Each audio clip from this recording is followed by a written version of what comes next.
السلام عليكم ورحمة الله وبركاته. ازيكم عاملين ايه؟ يا رب تكونوا بخير وفي احسن حال يا رب العالمين.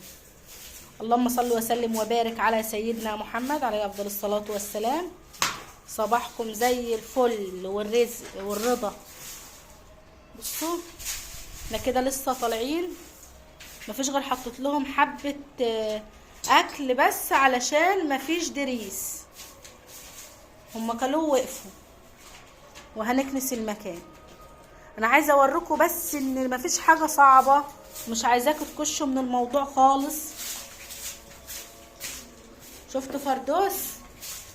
شفتوا بطنها اللي عايزه اقول لكم عليها؟ روح يا برنسس. شلت بس اللي تحتيهم الحبه، هو يبقوا ناشفين كده، عاملين زي مدمسين كده، مدمسين كده خفيف، بيتكنسوا بالمقشه عادي. شلتهم طلعوا بس ونزلت الحبه اللي في العلبه دول الناشفين، والمكان هيتكنس. لسه ما كنسناش ولا عملنا حاجه.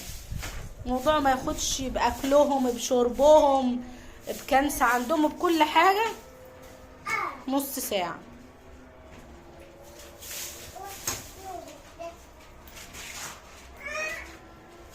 انا عايزه اعدل اوريكم بطن فردوس طالعه ازاي.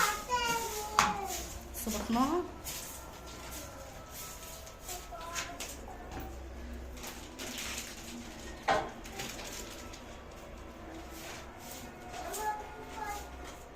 ده روتين كل يوم الصبح. كل يوم الصبح بنشيل اللي تحتهم، كل يوم الصبح بنكنس المكان ونشيل المبلول اللي تحتهم ونحط ناشف. بس هي مرة واحدة بس في اليوم، والمكان بيفضل زي الفل عشان انت حاطه تحتيهم تراب ناشف، فبيعملوا حمام عليه، فالدنيا مش بتلوث ولا اي حاجة. بعد ما بنشيل اللين بنحط ناشف وننضف المكان. انا حطيت لهم اكل فطروا وشربتهم طبعا، مفيش دريس كنت حطيت لهم، خلصوا. هروح اجيب لهم دلوقتي. بص الحته دي لينه من فردوس عشان هي بتقف فيها على طول، حبه صغيرين مش كتير، ما بنحطش تحتهم كتير. هما لسه صغيرين ومش بيلوثوا، يعني مش بيعملوا روث كتير.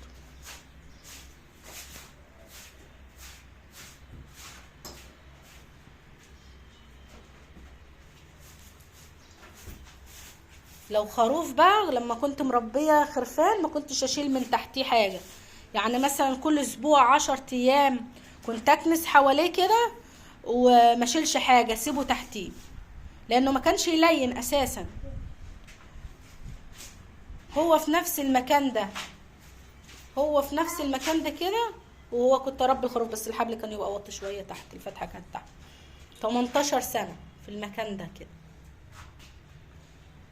هي العجول بس اللي بنكنس لها الصبح، ننضف لها ونسوي تحتيها.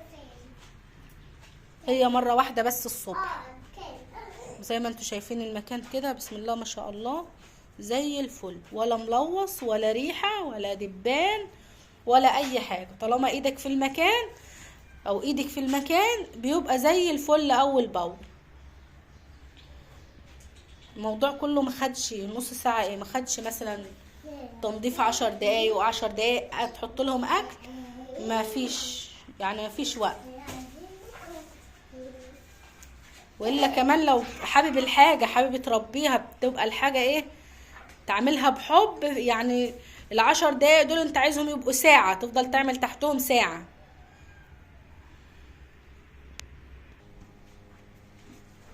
حطيت لهم اكل تاني بعد ما نضفنا، حطيت لهم اكل تاني. هروح اجيب لهم دريس عشان هم النهارده ما كلوش دريس.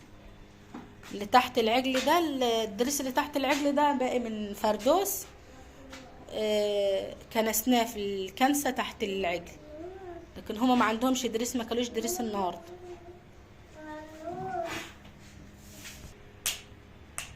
خلصنا ولا اي حاجه خالص، ولا اي وقت ولا اي حاجه.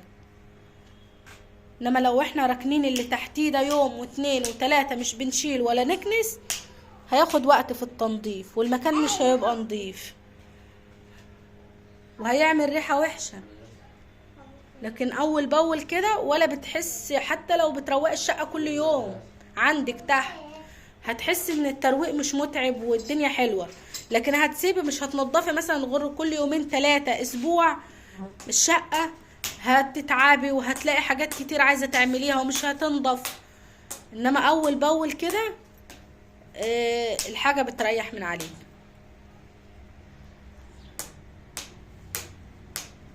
ما تنسوش الاشتراك في القناة، وشكرا جدا والسلام عليكم.